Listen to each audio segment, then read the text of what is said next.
Time जो 3 कृषि कानून बनाए थे, पूरे देश में विधानसभा में मैंने उनको फाड़ा था कानूनों को, और ना उनको कोई कहीं मुआवजा मिला। बहुत लोग इस बेरी हल्के की मिट्टी से निकले हैं। रणबीर कादियान हमारे साथ जुड़ चुके हैं, 7वीं बार ताल ठोक चुके हैं बेरी हल्के से।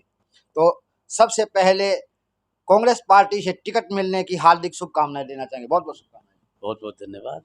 मैं आपको, अलाउद्दीन साहब और आपके व्यूअर्स को बहुत बहुत मुबारकबाद भी देता हूँ और उनके सुंदर भविष्य की मंगल कामना भी करता हूँ। जहाँ तक आपने बात करी कि भाई 7वीं बार ताल ठोक के, ये जनता की भावनाएं भी थी, और उस हिसाब से जो शीर्ष नेतृत्व ने, राहुल जी ने, खड़गे जी ने, और जो हमारे नेता चौधरी भूपेंद्र सिंह हुड्डा और दीपेंद्र हुड्डा ने जो मेरे को जो मौका दिया है, इस मौके पर और उनके विश्वास और भरोसे पर मैं जो है पूरा खरा उतरूंगा। जैसे मैं अपनी सच्चाई और ईमानदारी के रास्ते पर चला हूँ। बेरी हल्के की काबिलियत और बेरी हल्के की जो समझ है राजनीति की, और जो उनका विकास का जो मतलब एक एटीट्यूड है, उस हिसाब से तो 1 लाख आदमियों ने अप्लाई करना चाहिए था। बेरी हल्का छोटा हल्का नहीं है पूरे प्रदेश में। पहला मुख्यमंत्री रहा, पहला केंद्रीय मंत्री रहे हैं जी। जो छोटराम भी बेरी हल्के के पहले उसमें थे हैं, संत जवाहरलाल थे, ब्रिगेडियर साहब थे, बहुत बड़े नेता थे, दौलता साहब थे। बहुत लोग इस बेरी हल्के की मिट्टी से निकले हैं। तो बेरी हल्के का तो इतना आज हर आदमी में एमएलए से होशियार समझता हूँ। एमएलए से ज़्यादा उनकी कैपेसिटी काम करने की है, सोचने की है। तो ये 23 जो इन ने अप्लाई किया है, तो मेरा ये मन से निवेदन है कि भाई प्रजातंत्र में अधिकार है सबको अपनी बात कहने का, अपनी बात रखने का, अपने अधिकार मांगने का। तो उसमें जो अधिकार, जब आज पार्टी ने जो फैसला किया है, उस पार्टी के फैसले पर फूल चढ़ाएं, और दीपेंद्र हुड्डा की टीम और चौधरी भूपेंद्र सिंह हुड्डा की टीम की हैसियत से, कांग्रेस पार्टी के कार्यकर्ता की हैसियत से हैं, ये सब मिलजुल कर जो है प्यार से, प्रेम से इस लड़ाई को लड़े। क्योंकि हमारी लड़ाई जो है विचारधारा की लड़ाई है, और उस विचारधारा की लड़ाई में हम इस युद्ध के मैदान में इकट्ठे दिखाई देंगे, ये मैं कहना चाहता हूँ। बेरी हल्के की जमीन जो है शहीदों की और किसानों की कही जाती है। तो किसानों के लिए आप हमेशा, आप और आपकी पार्टी हमेशा संघर्ष करती रहती है, चाहे किसान आंदोलन की बात करें, चाहे वैसे भी अगर कोई बात हो किसानों के लिए आप पक्ष में खड़े हो जाते हो। तो किसान बेरी हल्के के किसानों के लिए क्या करना पसंद करोगे अगर 7वीं बार जनता आपको मौका देती है तो? देखो इसमें है जी यानी किसान जब अपनी मांगों को लेकर धरने पर बैठा था, हिंदुस्तान की राजधानी के चारों तरफ खड़ा था, और उस टाइम जो 3 कृषि कानून बनाए थे, पूरे देश में विधानसभा में मैंने उनको फाड़ा था कानूनों को। दूसरी बार केजरीवाल जी ने विधानसभा में फाड़ा था।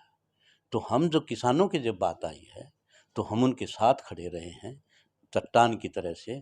और आज जो किसान की ज़रूरत है, जो एमएसपी की गारंटी का कानून जो प्रधानमंत्री जी ने वायदा किया था, और वो वायदा वो निभाया नहीं, तो हम एमएसपी की जो कानूनी गारंटी है वो हम देंगे। किसान के खेत को पानी मिले, हम वो उसकी फसल को जो है सूखने नहीं देंगे, उसके भाव मिले उसको मंडी में हैं। अब जिस ढंग से मतलब कोई गिल्ली आ गई, इतना परसेंटेज मॉइस्चर है हैं, आप 20 मन से आपके कार्ड के हिसाब से 16 मन सरसों बनती है, 16 मन ले ली, 4 मन वापस ले जाओ। ये जो किसान के साथ जो दुर्गति हुई है, और ना उनको कोई कहीं मुआवजा मिला, प्राकृतिक आपदाएं यहाँ आई, ओले पड़े, सर्दी पड़ी, कीटनाशक मतलब बहुत लोग मतलब कीट उनका नुकसान हुआ कीटाणु। तो उस लाइन पे हम हर किसान के नुकसान की भरपाई करेंगे, उसकी फसल का जो है पूरा दाम देंगे, उसकी कानूनी गारंटी हम बनाई, ये हमारे मैनिफेस्टो में भी है। और इस ढंग से इस देश का, प्रदेश का और इलाके का किसान खुशहाल हो, ये हमारी मतलब। आपकी पार्टी की तरफ से महिलाओं के लिए क्या क्या घोषणाएं की गई? देखो महिलाओं को दीजिए, महिला तो 50% महिलाओं का मतलब जिस ढंग से हमने सबसे पहले राजीव गांधी जी ने जो है ना जी महिलाओं के लिए कानून बनाए। अब राहुल गांधी जी जो बोल रहे हैं, उन्होंने ही मांग उठाई थी भाई 33% जो है आरक्षण महिलाओं का हो, और उस हिसाब से जो मतलब महिलाओं को आरक्षण मिले। महिलाओं को हर फील्ड में, जब तक किसी प्रदेश की या देश की महिलाएं जो है आगे नहीं आएंगी, उस देश और प्रदेश का विकास नहीं हो सकता। तो उसमें उनका नौकरियों में भी हिस्सा हो, उनका पंचायत, ये कानून पंचायतों का जो बनाया, ये राजीव गांधी जी ने मतलब इसको कि भाई नीचे तक जो है वो संस्थाएं जो है मजबूत हों, पंचायती लॉज जो है उन्होंने मतलब बनाए 1991 में।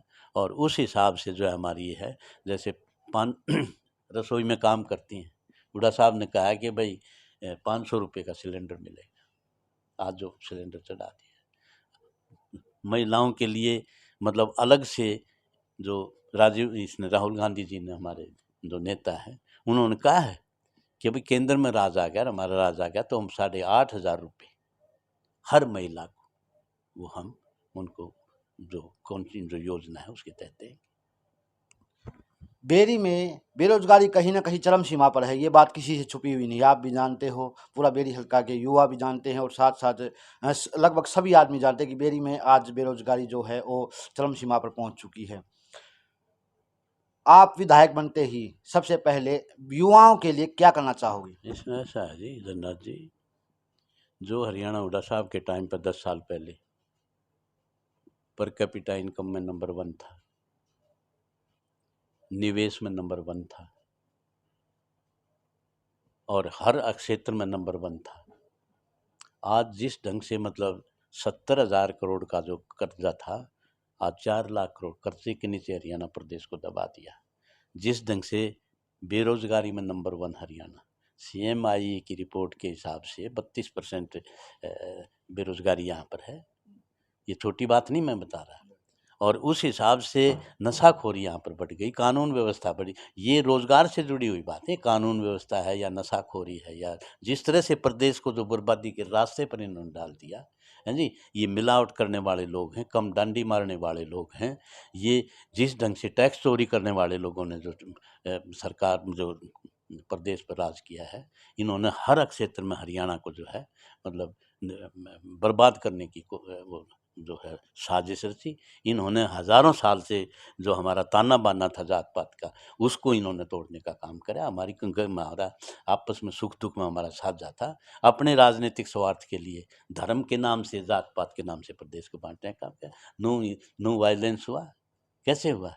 ऑर्गेनाइज्ड क्राइम था ये, नो वायलेंस सरकार का। कॉन्स्टिट्यूशनल ब्रेकडाउन हुआ। जहाँ कॉन्स्टिट्यूशनल ब्रेकडाउन है वहाँ सरकार को रहने की कोई वो नहीं है।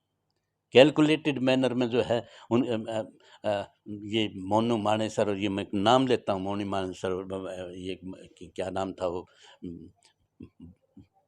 उन लोगों ने जो है मतलब जिस ढंग से तुम्हारे जमाई आ रहे हैं, तुम्हारे फलाने आ रहे हैं यात्रा में, तुम्हारे फलाना आ रहे हैं, ये छोटी बात नहीं थी। ये जिस ढंग से मतलब ये सारी कैलकुलेटेड मैनर में धर्म के नाम पे जो वहाँ बात हुई, ये इस लाइन पर भी मैं कहना चाहता हूँ कि भाई जिस तरह से इन्होंने ये सारा किया था, इसको हम युवाओं को भी रास्ते पर ले आएंगे, रोजगार के रास्ते जो मेरिट पर उसको भी हम रास्ते पर लाएंगे, और कानून व्यवस्था को भी रास्ते पर लाएंगे, और जो नशे की खोरी की बात है उसको भी हम जो है रास्ते पर लाएंगे।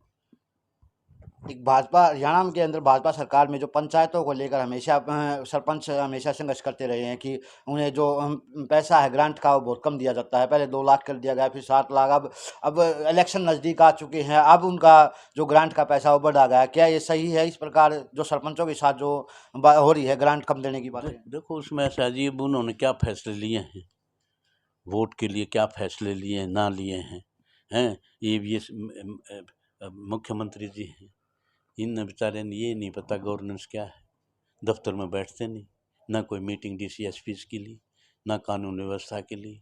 ये तो जैसे पतंग की डोरी टूट गई है ना जी, यो पतंग गोहाना पड़ा, यो लाडवा पड़ा, यो कुरुक्षेत्र पड़ा, यो करनाल पड़ा, इसने पता ही नहीं।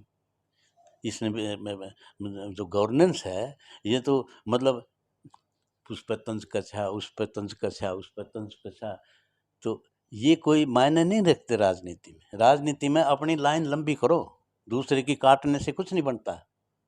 तो अब जनता जो है लंबी लाइन बनाएगी और जनता का राज होगा, कांग्रेस पार्टी का राज होगा। भारतीय जनता पार्टी जा रही है और कांग्रेस पार्टी आ रही है। रघुवीर कादियान की तरफ से बेरी हल्के की जनता को क्या संदेश है? भाई ये है कि भाई सुख समृद्धि शांति बेरी हल्के की, उनके सुंदर भविष्य की मंगल कामना भी करता हूँ। और जिस ढंग से इस प्रजातंत्र के पर्व में हिस्सेदारी करें और बड़े भाईचारे के साथ जो है इसको निभाएं, और इसमें जिस ढंग से मतलब अपना मत जो है वो ज़्यादा से ज़्यादा डालें, किसी पार्टी को डालें लेकिन मत का प्रयोग करें।